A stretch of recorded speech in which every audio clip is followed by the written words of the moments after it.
Ada apa sebenarnya? Pesan ilahi apa yang ada pada surah yang mulia ini? Kenapa sampai begitu besar keutamaannya? Anda sudah dengarkan tadi pendapat para ulama.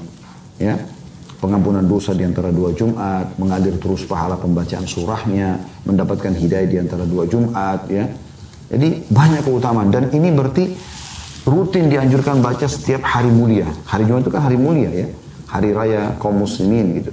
Malam Jumat juga adalah malam lebarannya, malam hari rayanya sebenarnya. Ya.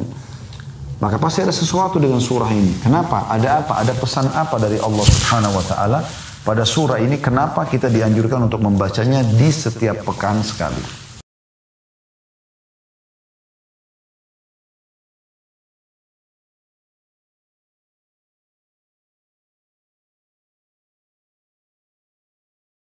Assalamualaikum warahmatullahi wabarakatuh.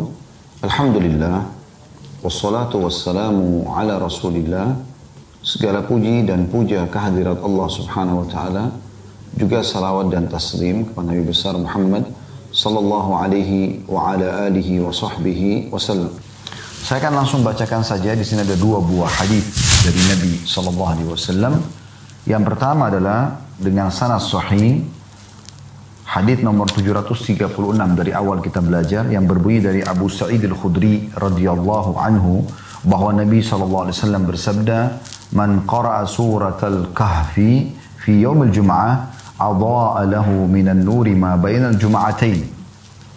Barang siapa membaca surah Al-Kahfi pada hari Jumat, maka dia diterangi oleh cahaya di antara 2 Jumat. Dan ini hadis diriwayatkan oleh An-Nasa'i, Al-Baihaqi dan juga Al-Hakim, dan mereka mengatakan sanadnya sahih. Juga diriwayatkan dari Ad-Darimi dalam musnadnya secara mauquf, maksudnya hanya sampai ke sahabat, kepada Abu Sa'id Al-Khudri radhiyallahu anhu, dan lafadznya adalah man qara'a suratal kahfi lailatal jum'ah adha'a lahu minan nuri ma bainahu wa bainal baitil atiq, yang artinya barang siapa membaca surah Al-Kahfi pada malam Jumat, maka dia disinari oleh cahaya antara dirinya dengan Baitullah yang tua. Yang maksudnya Baitullah adalah Ka'bah. Dan dari riwayat ini, ya, dua-duanya disahihkan oleh Syekh Albani di dalam Sahih At-Targhib wa Tarhib ini.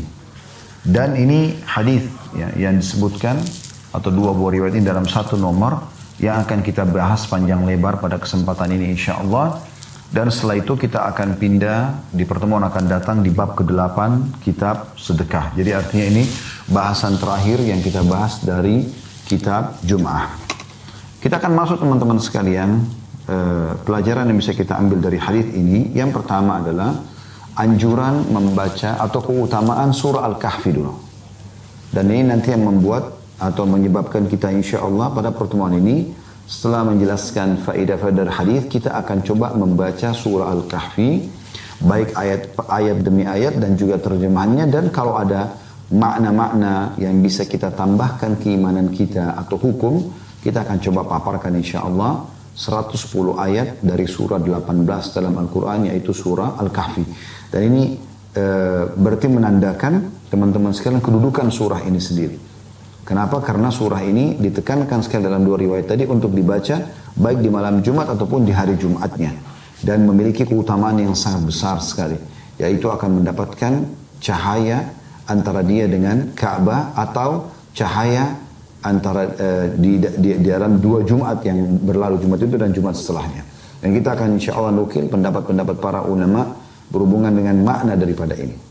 Baik, yang pertama adalah kedudukan daripada surah Al-Kahfi yang rutin dianjurkan baca sepekan sekali, ya, baik malam Jumat ataupun di hari Jumatnya.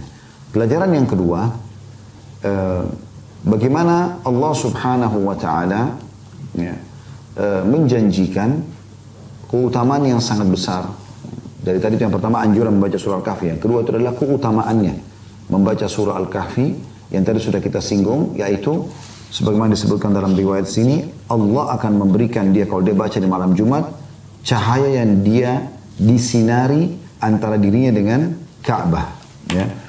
Kalau riwayat yang pertama tadi adalah siapa yang membaca surah Al-Kahfi di hari Jumat, Allah akan berikan dia cahaya antara dua Jumat. Dan ini menandakan punya keutamaan yang sangat luar biasa gitu. Baik, sekarang kalau ada yang bertanya apa yang dimaksud dengan riwayat yang pertama dia akan diberikan cahaya antara dua Jumat, dan riwayat yang kedua ya, yang mauquf tadi yang sampai kepada Abu Sa'id Al-Khudri saja radhiyallahu anhu, itu akan ada cahaya antara dia dengan Ka'bah. Kita akan coba lihat ya pendapat-pendapat ulama berhubungan dengan masalah ini. Yang pertama, makna daripada cahaya di antara dua Jumat ini adalah diampuni dosa-dosanya di antara dua Jumat. Ini makna yang pertama, diampuni dosa-dosanya di antara dua Jumat. Sebagaimana diriwayatkan dari Abdullah bin Umar radhiyallahu anhu, ia berkata bahwa Nabi SAW bersabda, man qara'a surat al-kahfi fi yawm al-jum'ah suti'a lahu nurun min tahti qadamihi ila anani as-sama'i yudhi'u lahu yawm al-qiyamah wa ghufira lahu ma bainal jum'atain. Barang siapa membaca surah Al-Kahfi di hari Jumat, ia akan diterangi cahaya dari bawah kakinya hingga ke langit pada hari kiamat nanti, dan diampuni dosanya di antara dua Jumat. Saksi bahasanya adalah diampuni dosanya di antara dua Jumat. Dan ini dinukil dari Ibnu Katsir dalam Irsyadul Faqih di jilid 1 halaman 200, dan Al-Munziri penulis buku yang sedang kita bahas ya berkata hadis ini diriwayatkan oleh Abu Bakar bin Marduwaih dalam tafsirnya dengan sanad la ba'sa bihi atau bisa diterima. Jadi ini pendapat pertama yang mengatakan ini maksud memiliki cahaya adalah pengampunan dosa antara dua Jumat. Pendapat yang kedua mengatakan cahaya tersebut berupa hidayah yang menghindarkan dari maksiat di antara dua Jumat. Jadi ada petunjuk dari Allah SWT yang membuat dia tidak akan bermaksiat di dua Jumat itu. Antara Jumat itu sama Jumat setelahnya gitu. An-Nawawi, Imam Nawawi rahimahullah, salah satu ulama muslim yang masyhur, berkata, ma'nahu annaha tamna'u minal ma'asi wa tanha 'anil fahsya'i wal munkari wa tahdi ila as-shawabi kama anna an-nura yustadha'u bihi. Artinya, ia akan tertahan untuk melakukan maksiat. Yang baca surah Al-Kahfi di hari Jumat atau malam Jumat, dia akan tertahan dari maksiat sampai Jumat akan datang gitu. Maknanya ia akan tertahan untuk melakukan maksiat, terhalangi untuk perbuatan fahisyah, perbuatan keji, serta mungkar dan kesalahan-kesalahan, sebagaimana cahaya menerangi. Sebagaimana cahaya yang menerangi. Diambil dari syarah Sahih Muslim, jadi 3, halaman 455. Ini makna yang kedua. Ya, artinya, Allah akan berikan dia hidayah sehingga dia tidak bermaksiat 1 pekan penuh.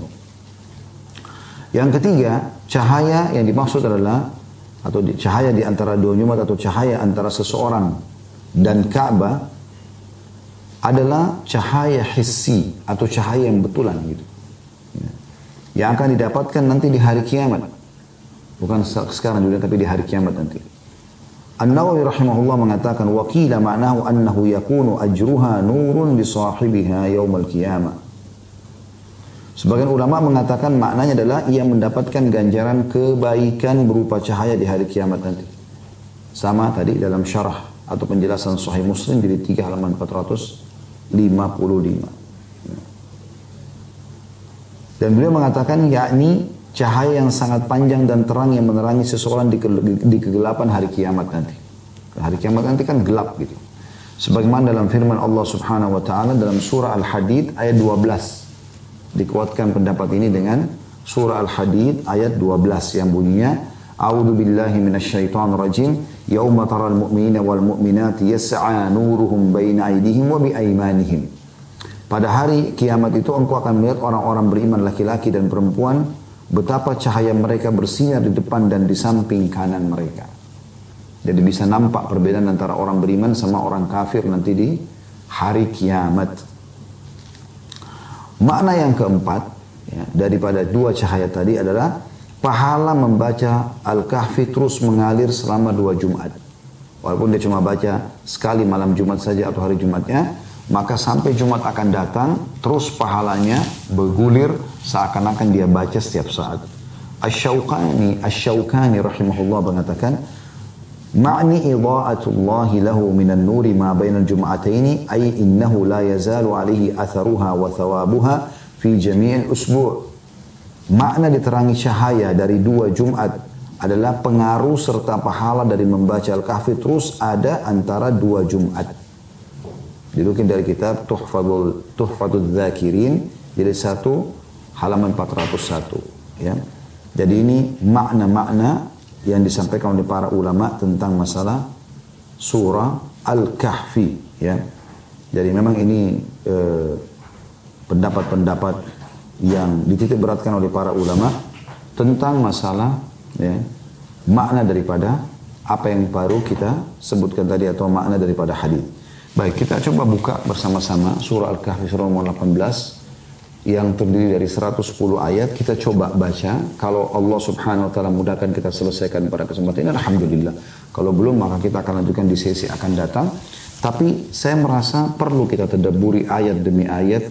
Ada apa sebenarnya? Pesan ilahi apa yang ada pada surah yang mulia ini? Kenapa sampai begitu besar keutamaannya? Anda sudah dengarkan tadi pendapat para ulama.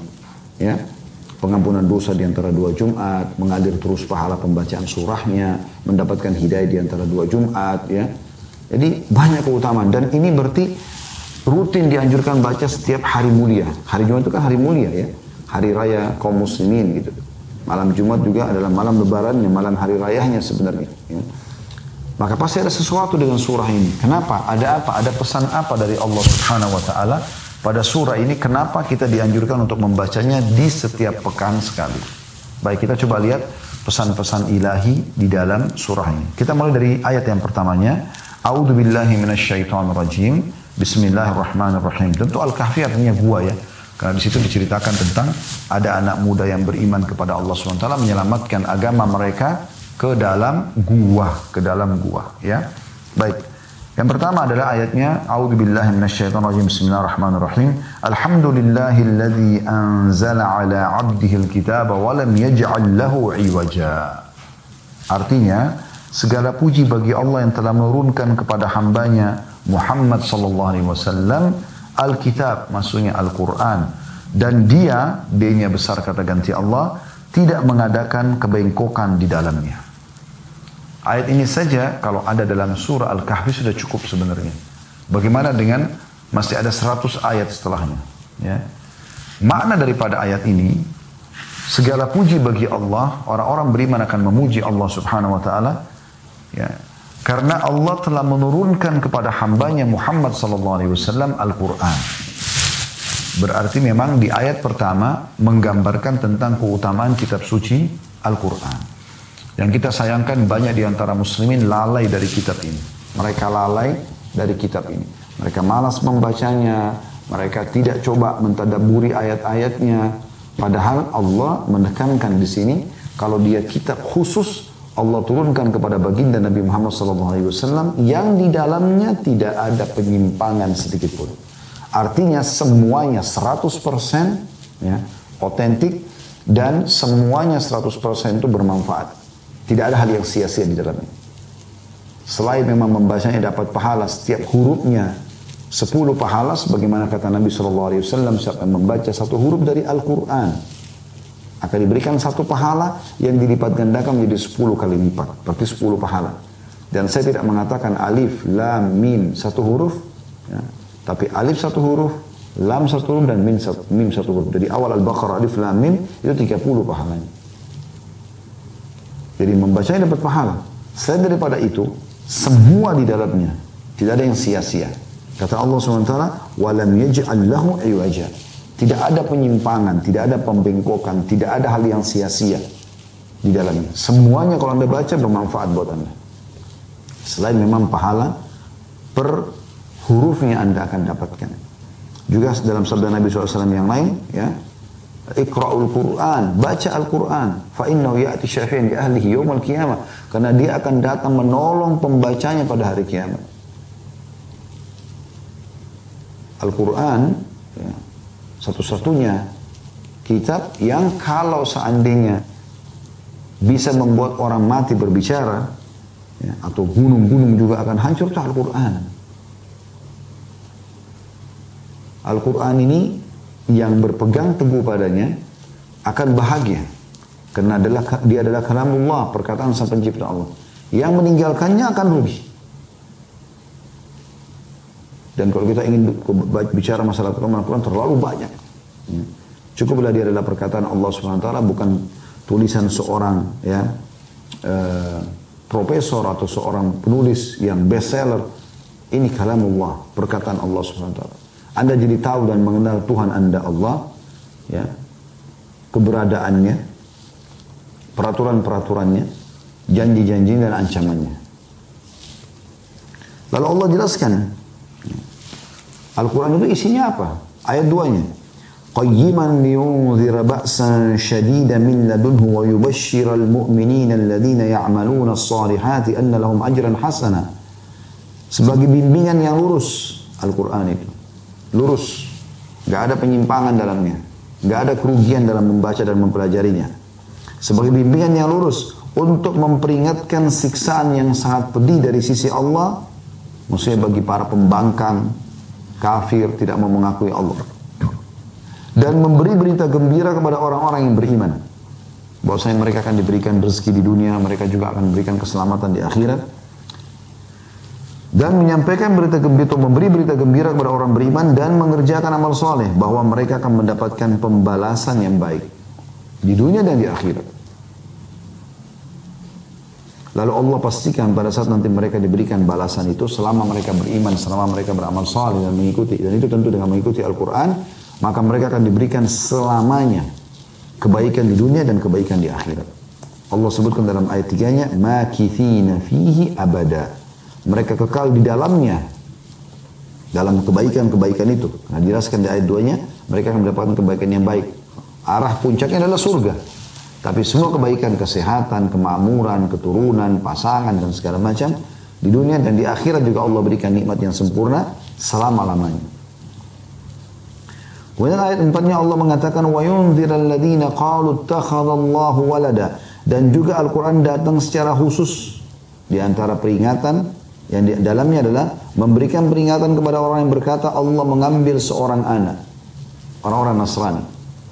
Jadi Al-Quran menitik beratkan tentang mereka. Bagaimana mereka mengatakan Allah punya anak. Makanya Nabi SAW mengatakan dalam sebuah hadis yang sahih, tidak ada yang lebih sabar daripada Allah dari gangguan. Ya. Mereka mengatakan Allah punya anak. Padahal Allah mengatakan lam yalid wa lam yulad.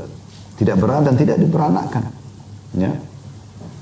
Dan ini sudah sering diingatkan agar jangan sampai ikut-ikutan dengan acara-acara saudara-saudara kita ini, semoga mereka diberikan hidayah, karena mereka meyakini Allah punya anak. Dan surah Al-Kahfi setiap pekan kita disuruh baca masalah itu. Dan ini sudah cukup teman-teman sekalian memberikan jawaban kepada kita kemarin. Jangan ikut-ikutan mengucapkan Natal, jangan ikut-ikutan mengucapkan Tahun Baru. Tapi subhanallah banyak orang tidak menganggap tidak masalah. Tidak masalah. Tidak masalah dari mana? Kita toleransinya. Kita tetap boleh bersahabat, kita silaturahim dengan keluarga yang non-muslim, kita bakti sama orang tua kita, tapi jangan dukung masalah ibadahnya. Kalau dalam ibadah Allah mengatakan dalam surah Al-Kafirun, lakum dinukum waliyadin. Kalian punya agama, kami juga punya agama. Kami punya ritual, kalian juga punya ritual. Tidak usah campur aduk. Itu bukan toleransi namanya. Gitu kan? Itu bukan toleransi namanya. Baik, kita masuk ayat 5-nya. Allah mengatakan, ma lahum bihi min ilmi wala li abaihim kaburat kalimatan takhruju min afwahim iyaquluna illa kadhiba. Mereka sekali-kali tidak mempunyai pengetahuan tentang hal itu. Dari mana buktinya kalau Allah punya anak? Nabi Isa anak Tuhan. Dari mana ini? Begitu pula nenek moyang mereka. Alangkah buruklah kata-kata yang keluar dari mulut mereka. Mereka tidak mengatakan sesuatu kecuali dusta. Allah yang mendustakan keyakinan tersebut. Bukan kita orang Islam. Jadi kalau Anda mengatakan selamat, seakan-akan Anda mengatakan selamat atas keyakinan Anda kalau Allah punya anak. Dan itu tidak boleh. Tidak dibolehkan dalam Islam. Ya. Sekali lagi kita tetap silaturahim dengan kerabat kita. Kita tetap ya, bakti sama orang tua kita yang non-muslim. Tapi kita bantu orang susah di antara mereka. Semua kita bisa lakukan. Bertetangga, partner bisnis. Tapi jangan dukung ibadahnya. Kalau sudah bicara masalah ritualnya ini nggak boleh. Ya.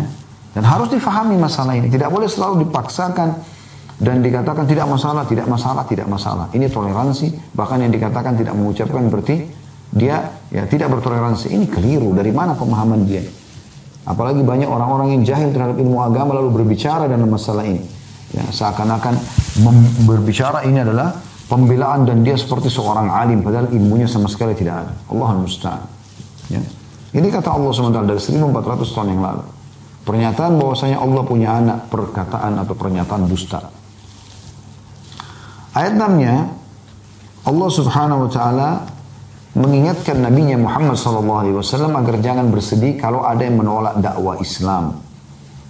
Sampaikan saja, selebihnya jangan membebani hidupmu gitu kan. Karena sebenarnya tidak ada kewajiban kita untuk memaksa orang mendapatkan hidayah. Hidayah di tangan Allah Subhanahu wa taala. Tugas kita hanya menyampaikan saja. Allah menyebutkan di ayat 6-nya. Ya, ini peringatan ayat 6 dari surah Al-Kahfi yang kita janjikan baca setiap pekan. فَلَعَلَّكَ بَاخِعٌ نَفْسَكَ عَلَىٰ آثَارِهِمْ إِن لَّمْ يُؤْمِنُوا بِهَذَا الْحَدِيثِ أَسَفًا. Maka apakah barangkali kamu akan membunuh dirimu karena bersedih setelah mereka berpaling sekiranya mereka tidak beriman kepada keterangan itu Al-Quran. Apakah hai Muhammad setelah engkau sampaikan Al-Quran lalu mereka menolak, lalu kau merasa sedih berlebihan, akhirnya kau seakan-akan ingin membunuh dirimu untuk itu? Maka Allah mengatakan di ayat 7-nya, Inna ja'alna ma'alal ardi zinatan laha linabluwahum ayyuhum ahsanu amala. Sungguhnya kami telah menjadikan apa yang ada di bumi sebagai perhiasan baginya, agar kami menguji mereka siapakah di antara mereka yang terbaik amalannya. Artinya kami sudah berikan bukti-bukti kebesaran kami di muka bumi ini, dan banyak sekali yang bisa dilihat, ya, pepohonan, ya, lautan dan segala macam, banyak sekali yang bisa dilihat, dan itu sebenarnya sudah cukup untuk membuat benar, ya, yang digambarkan dalam Al-Quran tentang kebesaran Allah Subhanahu Wa Taala. Yang berarti juga isi Al-Quran benar, karena ini dalam Al-Quran kita sedang baca. Ayat 8-nya, wa inna laja'iluna ma 'alaiha sa'idan jurza. Dan sesungguhnya kami benar-benar akan menjadikan pula apa yang di atasnya menjadi tanah rata lagi tandus. Maksudnya pada hari kiamat nanti. Kami akan jadikan semua tidak ada apa-apa lagi. Tidak ada gunung-gunung, tidak ada tanaman, tidak ada lautan. Nanti mahsyar itu, ya, tanah berpasir yang warna putih. Ya, itu semua manusia akan dikumpulkan di situ. Ini Allah Subhanahu Wa Taala memastikan. Jadi Al-Quran yang turun ini dari ayat 1 sampai ayat 8 tadi menggambarkan kepada kita kalau dia memberikan berita gembira kepada orang beriman, nanti akan kita lihat di akhir-akhir ayat surah ini juga Allah pastikan orang beriman akan masuk ke dalam surga, Allah pastikan orang yang kafir akan masuk ke neraka, gitu kan. Al-Quran datang memberikan berita gembira kepada orang beriman dan beramal soleh, dan juga ancaman yang berat bagi orang-orang yang kufur. Nah, di antara orang yang kufur dalam surah Al-Kahfi adalah orang-orang yang mengakui Allah punya anak. Baik, mulai ayat 9, Allah Subhanahu Wa Taala masuk menjelaskan tentang Ashabul Kahfi. Dan dari sinilah sebab disebutkannya surah ini. Dikenal dengan surah Al-Kahfi. Al-Kahfi adalah gua. Ceritanya tentang ada beberapa orang anak muda, ya, 7 orang anak muda. Ya, mereka mau menyelamatkan diri mereka dari raja zalim pada saat itu yang memaksa mereka untuk meninggalkan beriman kepada Allah. Dan mereka tidak menemukan tempat yang paling aman untuk mereka dibandingkan gua. Maka Allah pun membuat mereka tidur di dalam gua itu selama 309 tahun. Ya. Dan ini pelajaran yang luar biasa. Bagaimana sesuatu yang mustahil di akal manusia. Ada orang bisa tidur 309 tahun itu tanpa bangun. Nanti Allah bangunkan mereka setelah 309 tahun. Raja zalim itu dan seluruh sekutunya sudah wafat. Sudah ada raja yang beriman di saat itu kepada Allah Subhanahu Wa Taala, baru Allah bangunkan mereka. Dan guanya sangat kecil. Kami pernah datangi gua itu, ada di Jordania. Dan pendapat Allahu A'lam yang paling kuat menyatakan memang itu adalah gua Al-Kahfi itu. Dari semua banyak penekanan bahwasanya ini adalah gua Al-Kahfi, seperti di Turki juga dikatakan ada. Tapi pendapat yang paling kuat sebenarnya adalah memang di Jordan. Dan itu kalau Anda berkunjung di sana, ya, kami biasanya di Uhud Tour kalau ada paket umrah plus Palestina, pasti kami masuk ke Jordan, lalu kemudian kami juga mendatangi gua Ashabul Kahfi, dan di situ ada pengurus khusus dari pemerintahan kerajaan Jordania. Mereka menjual DVD, dalam bentuk DVD dan buku keterangan tentang bukti-bukti nyata kalau memang itu adalah gua Al-Kahfi yang disebutkan dalam Al-Quran. Dan ada titik-titik tempat mereka tidur pada saat itu. Ya. Dan tentu ini adalah salah satu kisah yang ada di zaman sebelum kita yang Allah nukilkan. Dan masih banyak yang belum Allah nukilkan. Tapi apa pesan ilahi di sini? Pesan ilahi setelah tadi di 8 ayat pertama tentang masalah Al-Quran. Ya, itu kita bisa mengatakan mutiara pertama dari surah Al-Kahfi. 8 ayat pertama menjelaskan tentang keutamaan Al-Quran. Dan di dalamnya berisikan berita gembira bagi orang beriman dan beramal saleh, dan ancaman bagi orang yang kufur. Ya. Dan diantaranya mengatakan Allah punya anak. Kemudian mutiara yang kedua dari ayat-ayat surah Al-Kahfi ini adalah mulai ayat 9, ya, itu tentang kisah Ashabul Kahfi. Siapa mereka? Anak-anak muda. Berarti ada pujian Allah subhanahu wa ta'ala kepada anak-anak muda yang tumbuh di atas ketaatan Allah. Ini sejalan dengan makna hadis Nabi SAW yang sahih diriwayatkan Imam Bukhari. Ada 7 golongan yang Allah akan naungi pada hari kiamat, tidak ada naungan kecuali naungan Allah. Di antara dari 7 golongan tersebut, ya, selain pemimpin yang adil, maka ada anak muda yang tumbuh di atas ketaatan Allah subhanahu wa ta'ala. Justru pada saat potensi mereka, energi mereka lagi maksimal, maka digunakan untuk ketaatan kepada Allah subhanahu wa ta'ala. Justru mereka tutup aurat, justru mereka menurunkan pandangan dari haram, justru mereka menjaga telinga dari pendengaran yang haram, justru mereka jaga kemaluan dari yang haram, tangan menjamah dari yang haram, kaki melangkah kepada tempat yang haram. Ini semua dijauhi, justru pada saat muda itu. Dan mereka sibukkan semua itu dengan ibadah. Sayang sekali, banyak orang subhanallah, di musim haji, musim umrah, mereka yang datang orang-orang tua semua. Mana waktu masa mudanya dipakai untuk apa? Maksiat kepada Allah SWT. Ya. Bahkan kadang-kadang yang membuat saya tanda kutip sedikit tersinggung, ya, seakan-akan kalau ada anak muda yang tampan atau cantik, atau seorang wanita, anak laki-laki yang tampan atau anak perempuan yang cantik, lalu hadir di majelis ilmu, atau misalnya saleh dan saleha, maka ada sebagian orang yang jauh dari agama dan jauh dari iman, mereka mengatakan, kok nggak jadi artis ya? Kok begini dan begitu? Seakan-akan, kok di sini sih tempatnya? Sayang gitu, harusnya di sana gitu. Harusnya dia dipamer ketampanannya, dipamer kecantikannya, lalu bermaksiat lah, pura-pura jadi istri, pura-pura jadi suami, buat rekayasa cerita dan segala macam. Ini aneh sekali. Padahal justru orang yang tampan dan cantik harus lebih layak bersyukur kepada Allah dengan melakukan ketaatan kepada Allah. Kata Nabi SAW, Inna Allah yu'jibu min syabin laisa lahu sabuh. Atau kama qala Nabi SAW. Allah sangat kagum dengan anak muda yang tidak mengikuti hawa nafsunya. Justru di masa muda itu potensi kita gunakan untuk, ya, beribadah kepada Allah Subhanahu wa taala. Mereka anak muda ini kembali kepada Ashabul Kahfi. Mereka lari pada saat itu demi untuk menyelamatkan keimanan mereka dan ibadah mereka kepada Allah Subhanahu wa taala. Dan mereka sudah tidak tahu harus kemana lagi melarikan diri. Akhirnya mereka mencari, kalau mereka keluar kota, mereka pada saat itu berjalan kaki, ya. Mereka kalau keluar kota akan dikejar oleh pasukan-pasukan raja yang zalim pada saat itu. Maka mereka tidak menemukan cara yang terbaik untuk menyelamatkan diri dan tidak perlu keluar kota dan tiba-tiba bisa menghilang, sulit untuk ditemukan kecuali dalam gua. Karena pada saat itu di wilayah sekitar itu penuh dengan gunung-gunung batu, dan gunung-gunung batu ini sangat banyak. Serta tidak ada di benak manusia pada saat itu, di zaman itu, untuk tinggal dalam gua. Tidak ada sama sekali. Allah subhanahu wa ta'ala memberikan petunjuk kepada mereka, ya, sebagai rahmat dari Allah, ya, untuk, ya, menyelamatkan mereka. Makanya pada saat mereka terfikir untuk ke gua, mereka tidak sampai letih untuk mencari gua. Tiba-tiba saja mereka terarahkan ke satu gunung, ya, dan cukup tinggi. Sekarang pun kalau Anda ke sana, itu dari ada jalan utama yang ada di Amman, ibu kota Jordania, itu gunung Ashabul Kahfi itu cukup tinggi.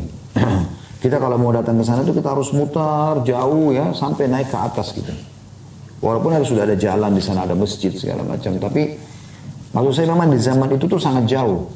dari pemukiman, tapi masih dalam wilayah sekitar situ. Jadi kalau mereka melarikan diri dengan jalan kaki, dengan lari, maka tetap akan ketangkap oleh Raja Zalim tersebut. Maka mereka lari ke gua, dan itu petunjuk dari Allah SWT. Makanya pada saat mereka masuk, mereka ucapkan doa ini. Ya. Dan berikanlah kami petunjuk. Artinya mudah-mudahan apa yang kami lakukan sampai ke sini adalah petunjuk darimu ya Allah. Dan itu juga dinukil dari statement mirip seperti yang disampaikan oleh As-Sa'di dalam tafsir beliau. Dan para pemuda ini mengharapkan dari Allah SWT pada saat masuk ke dalam gua tersebut agar mereka bisa dikokohkan imannya, tidak tergoyahkan. Karena nanti kan mereka dalam gua tidak bisa keluar-keluar. Dari mana makanannya, dari mana minumannya. Mereka harus keluar interaksi. Maka butuh ini bagaimana ya Allah, berikan kami rahmatmu, gitu kan. Keajaiban supaya kami tidak perlu keluar pun, kami bisa mendapatkan apa yang kami inginkan gitu. Dan dengan itu juga jadikan ini sebagai petunjuk buat kami. Artinya petunjuk atas ya, ini adalah betul-betul penyelamatan dari sisimu gitu. Ibnul Qayyim al-Jauziyah rahimahullah menjelaskan bahwa ar-rusyd di sini ya, dalam potongan ayat tadi ya, di akhir ayat itu atau petunjuk adalah maksudnya beliau mengatakan berilmu dalam hal mengetahui yang bermanfaat dan beramal dengan ilmu tersebut. Semua menunjukkan dari Ighathatul Lahfan jadi 2 halaman 168. Artinya kami di sini mendapatkan petunjuk benar gua ini adalah petunjuk darimu, dan juga tetap di sini kami bisa beribadah kepadamu. Dan makna doa mereka wahyi lana min amrina rasyada ya, secara global semua, dan jadikanlah akibat urusan kami adalah semuanya petunjuk. Sebagaimana dalam salah satu doa yang diajarkan Nabi SAW kepada Aisyah radhiyallahu anha, sebuah doa yang padat mencakup semua kebaikan. Allahumma inni as'aluka minal khairi ya, kullihi ajilihi wa ajilihi ma alimtu minhu ma lam a'lam. Ya Allah, aku minta semua kebaikan ya. Apakah kebaikan itu segera, yang terdekat ya, yang disegerakan, ataupun yang masih jauh, apa yang aku ketahui dan aku tidak ketahui. Wa'udhu bika minasyarri kullihi ajilihi wa ajili ma alimtu minhu wa ma lam a'lam. Dan aku berlindung kepadamu dari semua keburukan, apapun sifatnya itu, baik itu yang sudah dekat ataupun yang masih jauh ya, yang aku ketahui dan aku tidak ketahui. Wa as'aluka al-jannata wa ma qarraba ilaiha min qawlin aw amal. Dan aku minta kepadamu perkataan ya Allah dan perbuatan yang bisa membawaku ke surga ya.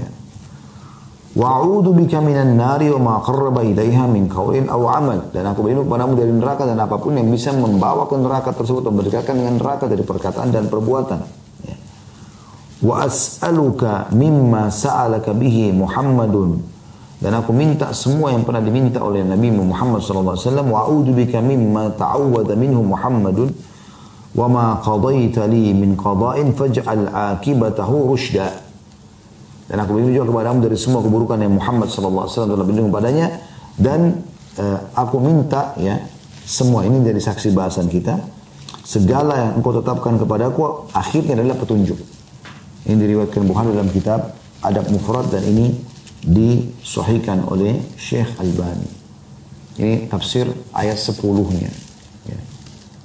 Jadi maksudnya mereka ini pada saat masuk dalam Al-Kahfi tadi mereka bingung, tidak tahu harus kemana lagi. Maka mereka masuk ke gua itu.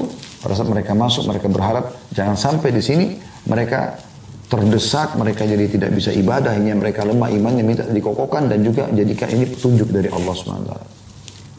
Baik, di ayat 11-nya Allah mengatakan fadarabna ala adhanin fil kahfi sinina adada ya.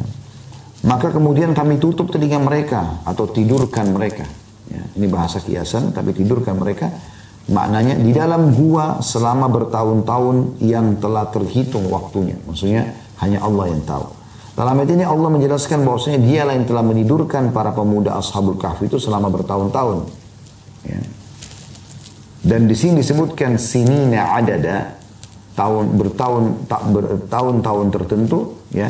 Maksudnya tahun-tahun yang terhitung waktunya. Allah ya menjelaskan itu masih dalam surah Al-Kahfinya. Kalau yang dimaksud adalah 309 tahun. Sebagaimana nanti kita lihat di ayat 25-nya.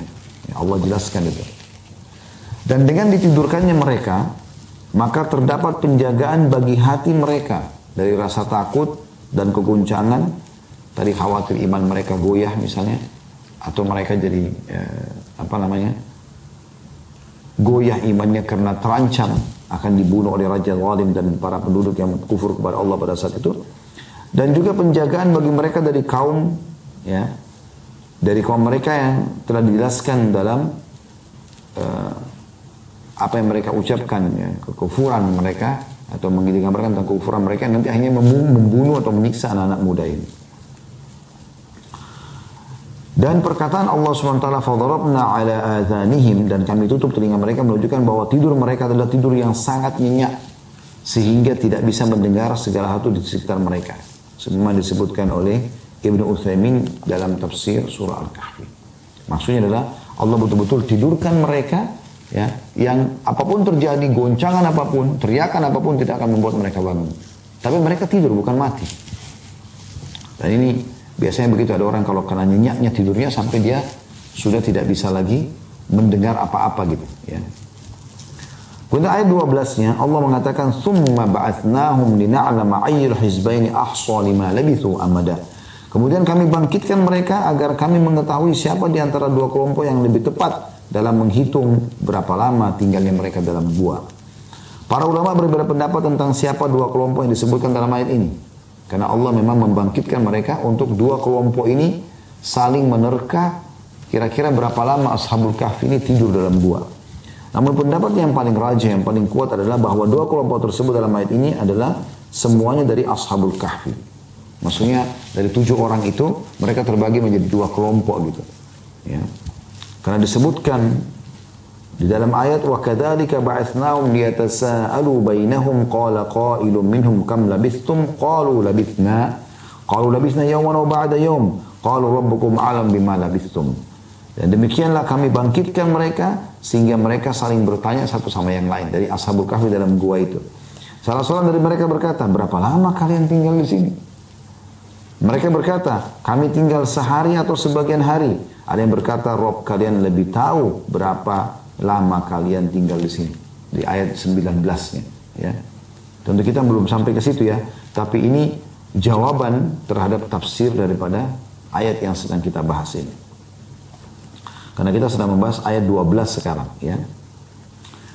Jadi yang dimaksud di sini yang paling tepat pendapatnya adalah dan agar dua kelompok itu mengetahui tentang jumlah mereka, berapa lama mereka tinggal di gua, agar mereka bisa mempelajari tentang keajaiban dan kemahakuasaan Allah SWT adalah dari Ashabul Kahfi itu sendiri.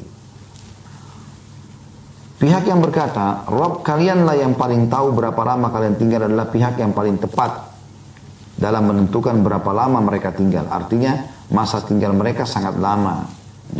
Sebagaimana disebutkan dari kitab Adwa'ul Bayan punyanya Syekh Shinqiti dalam tafsir beliau Adwa'ul Bayan, beliau menjelaskan masalah itu. Jadi pada saat dua kelompok itu, yang satu mengatakan sekian tahun, sekian waktu, yang satu mengatakan enggak, Allah lebih tahu. Dan ini yang lebih tepat dari dua kelompok itu.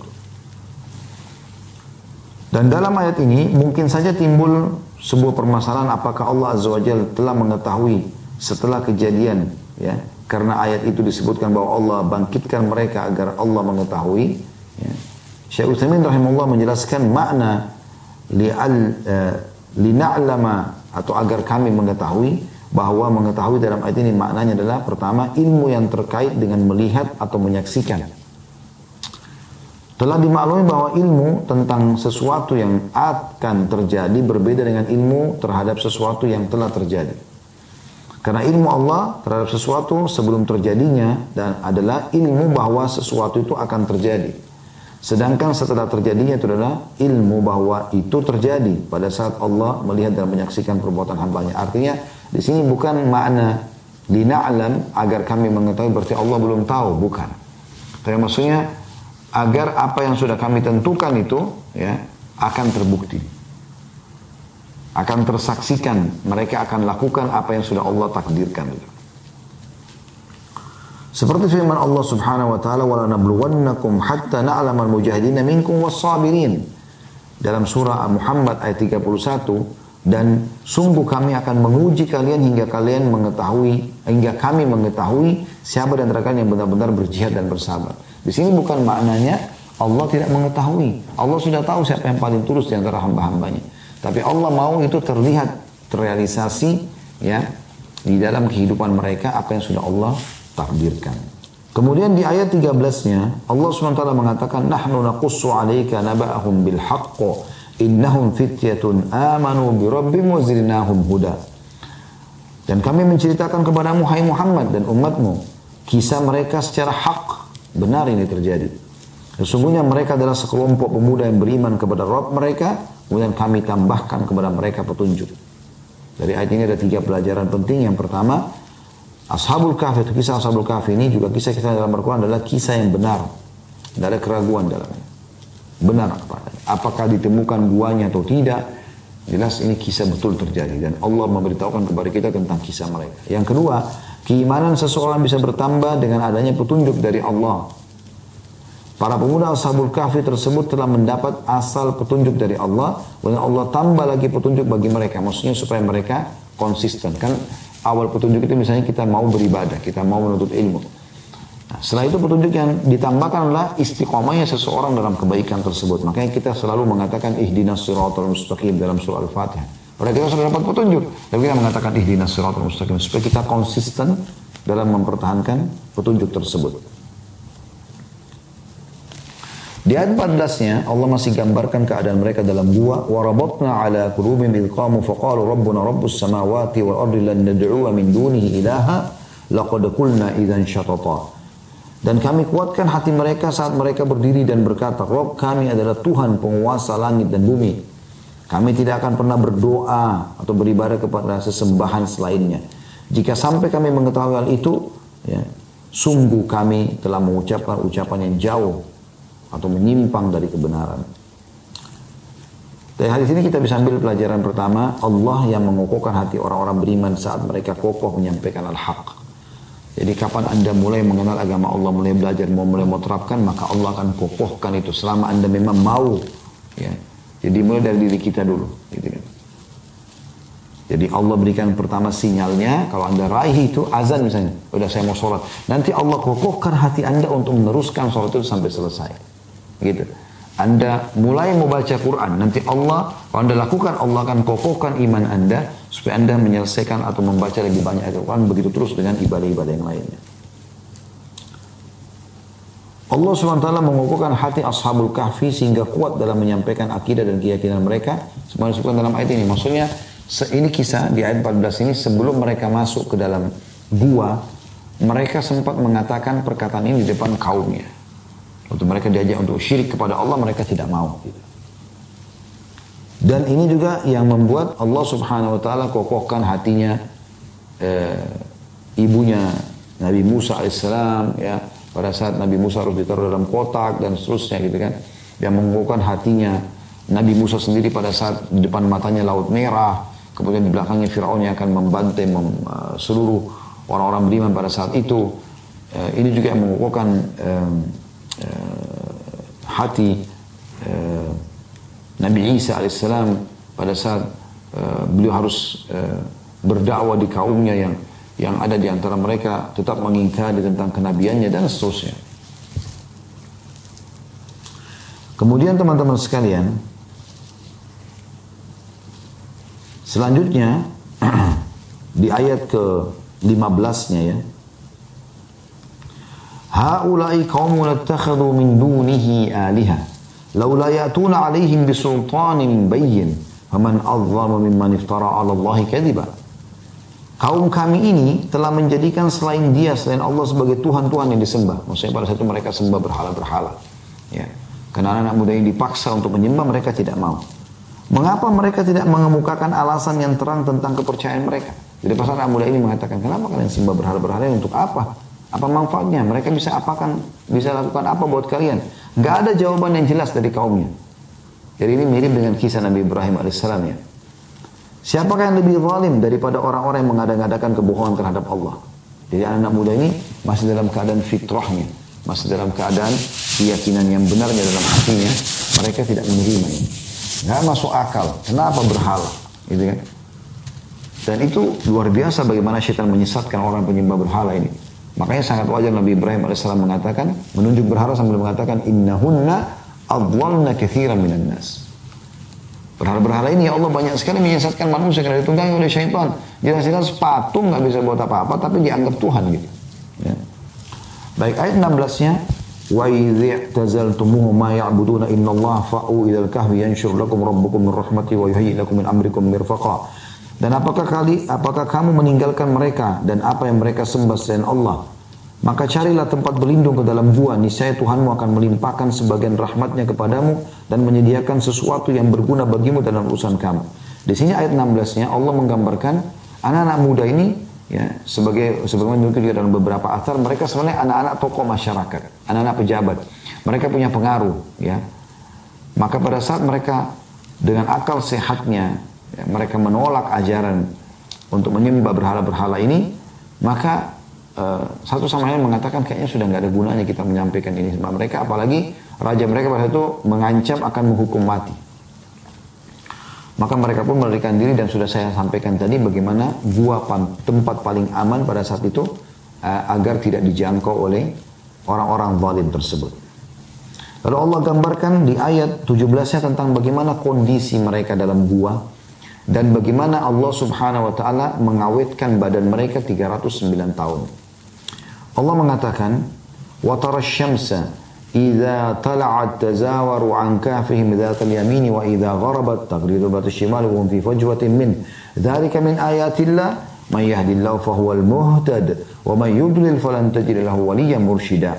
Dan kamu akan melihat matahari ketika terbit condong dari gua mereka ke sebelah kanan, dan bila matahari terbenam menjauhi mereka ke sebelah kiri, ya, sedangkan mereka berada dalam tempat yang luas dalam gua itu. Itu adalah sebagian dari tanda-tanda kebesaran Allah. Barang siapa yang diberi petunjuk oleh Allah, maka dia yang mendapat petunjuk. Dan barang siapa yang disesatkan, maka kamu tidak akan mendapatkan seseorang pemimpin pun yang dapat memberi petunjuk kepadanya. Jadi artinya, kamu akan melihat matahari ketika terbit condong dari gua mereka di sebelah kanan. Ya. Dan bila matahari terbenam, menjauh ke sebelah kiri. Ya. Yang saya pernah lihat di situ, di gua Ashabul Kahfi itu, di sisi kanan gua, bagian dalam itu, di sebelah kanan itu seperti ada lubang memang, ya. Dan di sebelah kiri juga begitu. Yang di sini memang tempat terbitnya matahari dan di sana terbenamnya matahari. Allah Maha Kuasa membuat cahaya matahari itu hanya masuk menimpa mereka hanya pada saat terbit dan pada saat terbenam. Ya. Dan tentu Anda tidak asing lagi sekarang dengan penelitian, ya, kalau cahaya matahari di awal terbit ataupun pada saat mau terbenam, ya, itu sangat bagus gitu, ya, sangat baik. Beda dengan kalau di siang hari terik yang bisa merusak kulit atau bermanfaat buat manusia di awal terbit dan terbenam. Maka ini salah satu yang Allah gambarkan dalam Al-Quran pada saat Allah, ya, menjaga tubuh mereka. Selain memang penjagaan Allah sudah jelas, ini salah satu sebabnya saja. Di ayat 18-nya, wa tahsabuhum aiqadhan wa hum ruqud wa nuqallibuhum dzatal yamini wa dzatal shimal wa kalbuhum basitun dhira'ihi bil wasid law yatala'ata 'alaihim lawallaita minhum firara wa lamulita minhum ru'ba. Dan kamu mengira mereka itu bangun padahal mereka sedang tidur, ya. Dan kami membalik-balikkan mereka ke kanan dan ke kiri sedang anjing mereka menggulurkan kedua tangannya di muka pintu gua. Dan jika kamu menyaksikan mereka, tentulah kamu akan berpaling dari mereka dengan balikan diri dan tentulah hati kamu akan dipenuhi oleh ketakutan terhadap mereka. Artinya mereka seakan-akan, ya, tidur, ya, bangun, tapi sebenarnya mereka tidur. Ya. Makna di sini adalah mereka tertidur tapi matanya juga ada masih kelihatan seperti ada yang terbuka. Mereka masih bisa terlihat seperti orang yang bangun gitu. Lalu Allah yang membolak-balikkan mereka kanan, kiri, ya, supaya mereka tidak monoton di satu tempat. Kuasa Allah Subhanahu wa taala. Dan di sini maksudnya adalah kalau orang masuk ke sana, orang lihat, mungkin orang akan ketakutan melihat kejadian tersebut. Ya, karena keadaan mereka yang seakan-akan, ya, mereka itu bergerak kanan kiri dan mereka seakan-akan tidak tidur padahal mereka sedang tidur.